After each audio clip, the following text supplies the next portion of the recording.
देश की भलाई करने वाली बात शायद बीजेपी को हजम नहीं होती है। इसीलिए मोदी सरकार की गवर्नमेंट बनते ही 2014 में 16,000 एनजीओज़ की लाइसेंस को कैंसिल कर दी गई एफसीआरए एक्ट की मिसयूज़ करके, और ख़ास करके यहाँ पर क्रिश्चियन कम्युनिटी को टारगेट किया गया। क्रिश्चियन एनजीओज़ को रद्द कर दिया गया ज़्यादा से ज़्यादा।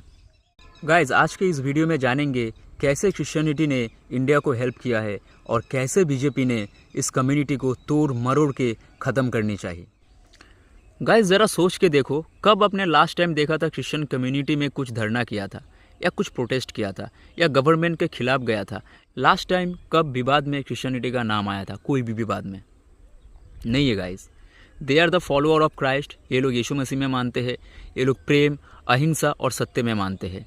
यहाँ तक कि बाइबल, जो क्रिश्चियंस की होली बुक है, वहाँ पे लिखा है अगर तुम्हारे एक गाल में कोई थप्पड़ मार दे तो दूसरा गाल आगे कर दो। कुछ याद आ रहा है? गांधी जी की बात है ये? नहीं। हाँ, गांधी जी ने इसको अडॉप्ट किया था, लेकिन जब साउथ अफ्रीका में गांधी जी लॉ की पढ़ाई करने गए थे तब वो बाइबल के इन्फ्लुएंस में आए थे और बाइबल को अपने जीवन की आधार बना लिया था। और उसके बाद उन्होंने अहिंसा, सत्य, त्याग, प्रेम, ये सारे चीज़ें उनकी जीवन की फाउंडेशन बनी और फिर वो आज़ादी की लड़ाई में लड़े प्रेमफुली, मतलब अहिंसा के टॉपिक में वापस आते हैं। भारत में क्रिश्चियनिटी की शुरुआत हुई थी साल अराउंड AD 53 में, जब सेंट थॉमस, यीशु मसीह का एक डिसाइपल, केरला इंडिया में आया और वहाँ से उन्होंने यीशु मसीह के बारे में बताना चालू किया। यहाँ पर एक मिसकंसेप्शन दूर करना जरूरी है। हम अक्सर ये सोचते हैं कि Britishers are the Christians, are the missionaries. लेकिन गाइस, ब्रिटिशर्स तो आए थे 1757 के अराउंड, लेकिन उससे पहले ही 1st सेंचुरी से ही यीशु मसीह का नाम यानी क्रिश्चियनिटी भारत में फैलना शुरू हो गया था और चालू किया था खुद यीशु मसीह के एक डिसाइपल सेंट थॉमस ने। उसके बाद फ्रेंच, डच, पोर्तुगीज़, बहुत सारे मिशनरीज आए। लेकिन हम जो क्रिश्चियनिटी के साथ ब्रिटिशर्स को रिलेट करते हैं, ये गलत है। एक्चुअली ब्रिटिश मिशनरीज भी आए थे, लेकिन वो लोग काफ़ी बाद में आए। पहले वो लोग ब्रिटिशर्स आए थे ट्रेड करने, right? They were not the Christians.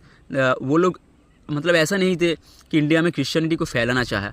वो ब्रिटिशर्स आए थे अपने फ़ायदे के लिए, पहले ट्रेड करने, फिर वो रूल करने लगे। लेकिन मिशनरीज़ वो नहीं थे।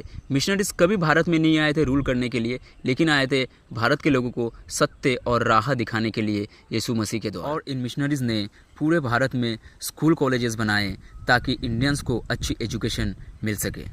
वैसे तो आपको हर छोटे बड़े स्टेट में, शहर में क्रिश्चियन स्कूल दिख जाएंगे। इन स्कूल्स की स्थापना मिशनरीज़ ने की थी। लेकिन Saint Xavier's College, Loyola College, Saint Stephen's College, Saint Xavier University are the some famous one. साल 1900 तक इन मिशनरीज़ ने पूरे भारत भर में इतने स्कूल्स बना दिए थे, मैं आपको बताता हूँ। साउथ इंडिया में 250 से ज़्यादा, नॉर्थ इंडिया में 150 से ज़्यादा, बंगाल में 180 से ज़्यादा, महाराष्ट्र में 130 से ज़्यादा, सिर्फ केरला में 100 से ज़्यादा और ट्राइबल एरियाज़ में 70 से ज़्यादा स्कूल्स, कॉलेजेस इन लोगों ने बना दिए थे ताकि हमें अच्छी एजुकेशन मिल सके, भारतीय को अच्छी एजुकेशन मिल सके। गाइस, क्रिश्चियन ने सिर्फ एजुकेशन के ऊपर नहीं, मेडिकल के ऊपर, हेल्थ केयर के ऊपर और सोशल रिफॉर्म के ऊपर भी काम किया। क्रिश्चियन मिशनरीज़ ने कास्ट सिस्टम के साथ साथ वुमेन राइट्स, इक्वलिटी, यूनिवर्सलिज्म, इन सारे कॉन्सेप्ट्स के साथ इंडियंस को इंट्रोड्यूस करवाया और इन्हें फैलाना भी चाहा।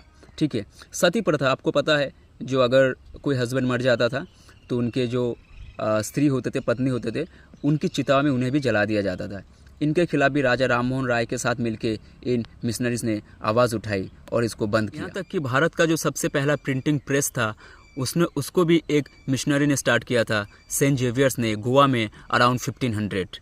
So guys, Christians help India from long time ago. ये नहीं कि ब्रिटिश के साथ आए, ब्रिटिश के पहले आए थे, उसके बाद भी आए और अभी भी है और इंडिया को बेहतर बनाने के लिए काम कर रहे हैं। एक्चुअली 1900 से 2000 था पीक टाइम, जब क्रिश्चियंस मिशनरीज़ ने भारत के लिए बहुत कुछ किया। इन 100 सालों में पूरा भारत का हुलिया को चेंज करके रख दिया इन क्रिश्चियन मिशनरीज़ ने। और गाइस, फिर आता है साल 2014, बैड लक ऑफ इंडिया, जब PM Modi, BJP government Bharat की सरकार बनते हैं। इससे पहले तक गाइस, क्रिश्चियन हिंदू मेजोरिटी के कंट्री में पीसफुली रह रहे थे। इन दोनों के बीच कभी, इन कम्युनिटी के बीच कभी विवाद ज़्यादा नहीं हुआ।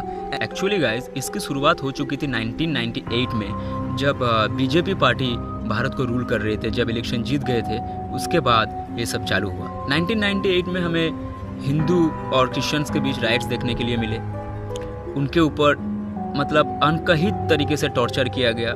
चर्चेस को जलाए गए, लोगों को मारा गया, बाइबल को जलाया गया, और भी बहुत सारे किस्से हुए जो मीडिया में तो मतलब दिखाए नहीं गए, पूरा उनको मतलब इग्नोर कर दिया गया। और गाइस 2014 आते आते ये सब एक आग पकड़ चुका था, एक पीक पकड़ चुका था।